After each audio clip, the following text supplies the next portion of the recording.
Olá, boa noite. Voltamos então para o terceiro bloco do nosso programa Livres Ideias, hoje discutindo a importância, e o mínimo que você precisa saber sobre o Exame Nacional do Ensino Médio. Bom, nesse bloco a gente vai conversar com o professor Marco Túlio, Marco Túlio, professor de Física pelo Senas Pré-Vestibular. Marco, como é que você, que ministra aulas nessa disciplina, prepara seus alunos para a prova de Física do Enem?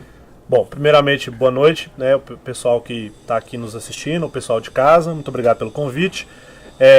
Bom, no geral, a aula tem que entender a parte mais do conteúdo mesmo, porque física é um conteúdo que, no geral, os alunos não costumam se dar muito bem com a física, por causa que o pensamento por trás de resolver questões da área das exatas em geral é um pensamento que puxa um pouco mais a lógica das pessoas. E baseado em diversos resultados de concursos e vestibular, geralmente o pretendente à vaga do concurso ou do vestibular consegue sair melhor em questões que ele domina o conteúdo mais, posso dizer, mais teórico. Que não exige tanto um pensamento mais lógico em cima da pergunta, mais matemático. Na verdade, talvez a grande deficiência seja na própria matemática. Exatamente. Eu costumo falar em todas as minhas primeiras aulas. Eu chego e faço o seguinte: pessoal, nós vamos começar a ter a disciplina de Física, eu introduzo o conteúdo e na hora de resolução de exercício eu costumo falar: gente, o principal problema das questões de Física é a matemática. Tanto que eu costumo resolver exercício e mostrar, senão a física acaba aqui, a matemática começa aqui. E geralmente a segunda metade do exercício é a metade que o pessoal mais fica aterrorizado na hora de resolver, Por causa que a matemática, por mais que são duas matérias que a gente vê a vida inteira, desde o maternal, português e matemática, Desde quando a gente está lá com 2, 3 anos, a gente tem noções sobre quantidades, sobre o que é maior, o que é menor, querendo ou não, isso é a parte introdutória da matemática. E, ironicamente, são as partes que a gente vê a vida inteira, e inclusive que menos sabemos. Então, eu vejo nesse sentido, a física traz essa dificuldade a mais, que além de você raciocinar sobre a matemática, tem o quesito interpretativo, que não é simplesmente substituir valores em fórmulas e realizar contas. Entendo. Bom, complementando sua resposta, para essa reta final, mesmo que eu perguntei para os outros professores, para essa reta final, na sua disciplina especificamente, o que o aluno deve priorizar agora nos estudos? Bom, a disciplina de Física é uma disciplina extremamente longa, certo? Tem um conteúdo matemático muito pesado no geral, existem exercícios extremamente difíceis. E a dica que eu dou para o pessoal que não está tendo tempo de se preparar, ou não teve, ou vai começar a se preparar agora, é não começar a se preparar por conteúdos que trazem exercícios mais difíceis. Começar com exercícios um pouco mais simples, de conteúdos diversos, e a partir do momento que começar a pegar a manha, de fazer a matemática do negócio, priorizar as áreas que mais caem, filtrar conteúdos, igual o professor da Mata disse. Porque como é uma disciplina muito longa e o tempo é muito curto, para poder se preparar, de agora até o Enem, tem que se priorizar determinadas áreas. Por exemplo, que eu posso citar aqui por cima, da área de Física, a parte elétrica, todos os anos são cobrados, desde quando eu preparo material para concurso pré-vestibular, baseado nas provas do Enem, desde quando eu comecei a preparar, eu vejo questões da parte elétrica, eletromagnética e eletrostática caindo. Muitas questões sobre leis de Newton e ondulatória, porque basicamente todo o conteúdo visto dentro da universidade gira em torno desses tópicos que mais caem, uma vez que o professor Guilherme já disse, cada tópico é feito por um professor especialista do INEP. Então ele prioriza a colocar na prova questões sobre os assuntos que vão ser de suma importância para o aluno, caso ele queira seguir a vida acadêmica naquela área. certo? Então, estudar bastante, por causa que para poder ficar bom na parte das exatas, você tem que exercitar, não tem jeito. Existe uma distância muito grande entre você entender o que o professor faz no quadro e você fazer sozinho em casa. Porque você entender o pensamento de alguém é algo muito mais simples do que você construir o seu próprio. Entendo. Bom, e aí você falou com relação ao tempo, né? Uma das críticas que há sobre o Enem é que são muitas questões, às vezes questões com muito texto, né? E que sobra pouco tempo para o aluno fazer, enfim, resolver propriamente ditas questões e muitos se perdem com relação ao tempo. Como é que funciona? Qual a melhor estratégia para o aluno lidar com o tempo durante a realização da prova? Bom, o Enem é dividido em 2 dias, né? Uma prova no sábado e uma prova no domingo. No sábado a prova é de 4h30, são 90 questões. E no domingo a prova é de 90 questões, igual, com uma redação para poder ser feita, e você tem 1 hora a mais para poder fazer essa redação, são 5h30. Então o que acontece? Basicamente você tem, se você for pensar em 4h30, você tem 270 minutos para 90 questões. Você teria que manter uma média de 3 minutos por questão, sem contar o tempo que você precisa para poder passar as respostas a limpo no gabarito. No segundo dia, a política é mantida, né? São 3 minutos por questão em média e 1 hora para a redação.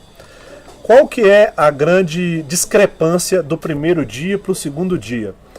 O primeiro dia, os blocos cobrados no primeiro dia, tem efetivamente, das 90 questões, 30 questões que podem ser cobradas, não necessariamente são, podem ser cobradas cálculos matemáticos, né, que é a disciplina de física e a disciplina de química, certo? Que compõem, juntamente com a biologia, o bloco da ciência da natureza.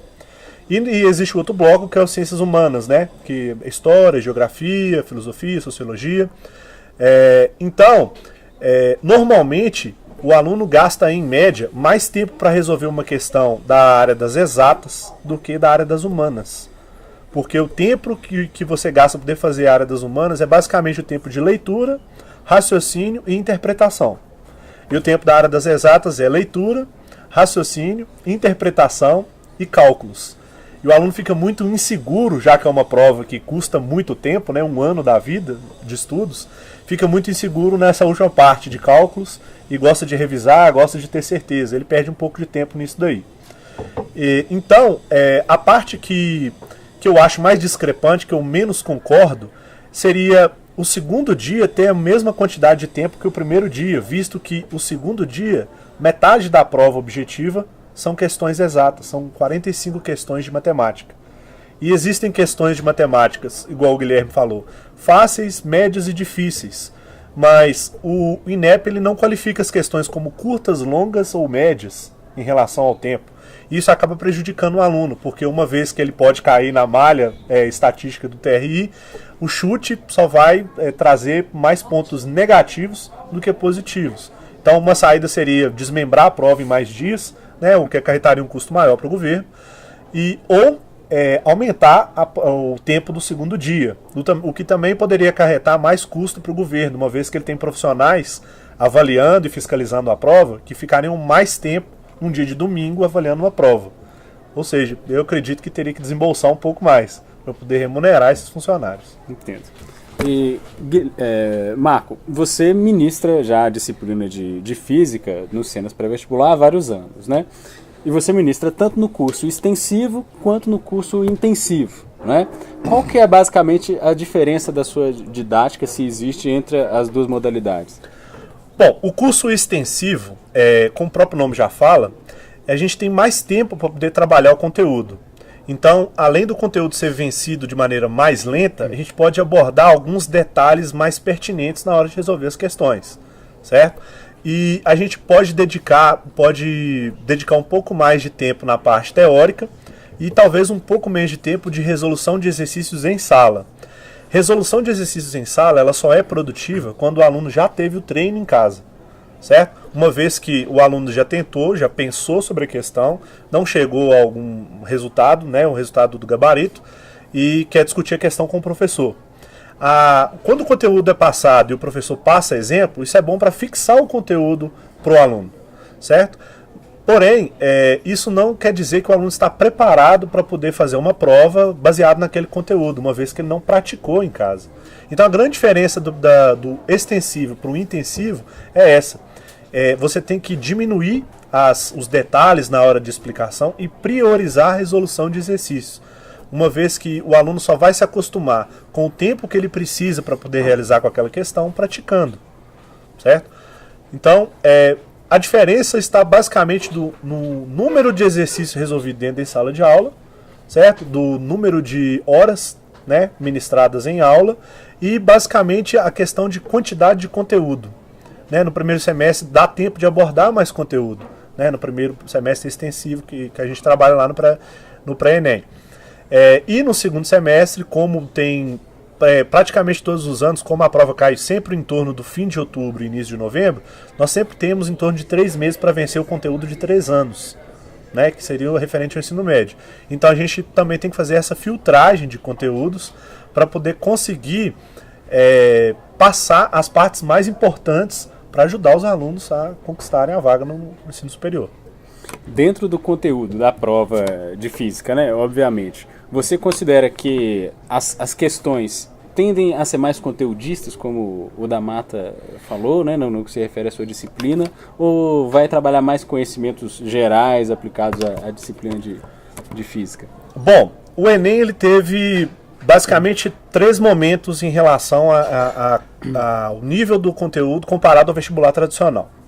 O primeiro momento foi quando o Enem era simplesmente um exame que contava como critério de desempate nos vestibulares, certo? O Enem era simplesmente, vamos dizer assim, uma carta na manga do estudante que empatou com outro e queria uma vaga no ensino superior. A partir de 2009, que começou o segundo momento do Enem, até 2009, aliás, no primeiro momento, o Enem era basicamente conteudista. Como ele contava pontos de desempate no vestibular, ele se espelhava muito em como o vestibular era passado para os alunos. E o vestibular são questões cirúrgicas, são questões que abordam o conteúdo de maneira pontual, certo? Aí o Enem, a partir de 2009, nesse segundo momento, trouxe uma segunda proposta, que seria correlacionar conteúdos de mesmas áreas e áreas diferentes. Aí você passava a ver questões misturadas dentro da própria física, física com química, física com biologia, às vezes até as 3 disciplinas, física, química e biologia, tratadas no mesmo exercício. Mas, ultimamente, que eu caracterizo como terceiro momento do Enem, ele vem trazendo umas questões que remetem ao vestibular tradicional, que começam a ser um pouco mais pontuais, um pouco mais conteudistas, certo? Mas sem deixar aquela característica de englobar mais de um assunto. Uma característica que é intrínseca do Enem, você não tem como você não deixar de perceber ela, quem estuda a prova, quem se baseia nela para poder produzir aulas e material, é que o Enem ele sempre te oferece 2 ou mais saídas para poder se resolver uma mesma questão, certo? O aluno que estudou pouco e aplica a parte básica do conteúdo, ele consegue resolver a questão com muito mais tempo, com muito mais contas a se fazer, né, muito mais cálculos. E o aluno que se preparou melhor consegue enxergar possibilidades de fazer a questão de maneira mais rápida. Inclusive é o que eu tenho abordado nas aulas ultimamente, mostrando que existem 2 maneiras de se fazer essa questão. A fácil e a difícil. Certo? A difícil, não que o nível de dificuldade seja diferente, mas a difícil gasta muito tempo. E tempo no Enem é uma dificuldade constante. Você falou de fácil e difícil, né? Em termos de provas, você também prepara alunos para grandes concursos públicos, né? Sim. Você colocaria o Enem em relação a outras grandes provas, outros grandes exames, né, que a gente tem no país, como mais fácil, mais difícil, mesmo nível? Bom, o Enem, por se tratar de um conteúdo relacionado ao ensino médio, ele só pode ser comparado a provas que abordam o mesmo conteúdo, o ensino médio. Então, existem muitas universidades privadas que mantêm o seu vestibular, certo? Só que o Enem fez com que essas universidades diminuíssem muito o nível de dificuldade das provas por uma questão. Igual o professor da Mata falou, quem está lá em Manaus pode fazer o Enem e vir para cá. Quem está lá no Rio Grande do Sul pode fazer o Enem e fazer faculdade no Pará. Então, a mobilidade nacional que o Enem pode te trazer, caso você queira fazer um vestibular, você não precisa viajar 2.000 quilômetros para poder fazer uma prova e arcar com esses gastos. Obrigaram a universidade privada oferecer uma porta um pouco menos difícil para poder se entrar, uma vez que você tem uma universidade privada na esquina da sua casa, mas dentro da sua cidade você pode fazer a prova para uma universidade federal conceituada de um estado vizinho, de um estado que não é vizinho. Certo? Sim. Então, comparado com atualmente com as questões, eu vejo o Enem como a prova que mais bem avalia o candidato. Existe um nível de dificuldade superior em relação à das universidades privadas. O que não era caracterizado antigamente, quando o Enem era só contado como ponto no vestibular. Os vestibulares, principalmente das federais, mas também das particulares, eram vestibulares extremamente difíceis. As questões eram muito bem elaboradas. Bom, professor, então muito obrigado pela sua participação, enriqueceu demais o nosso programa e eu convido o telespectador a acompanhar o último bloco do nosso programa Livres Ideias. A gente volta já já.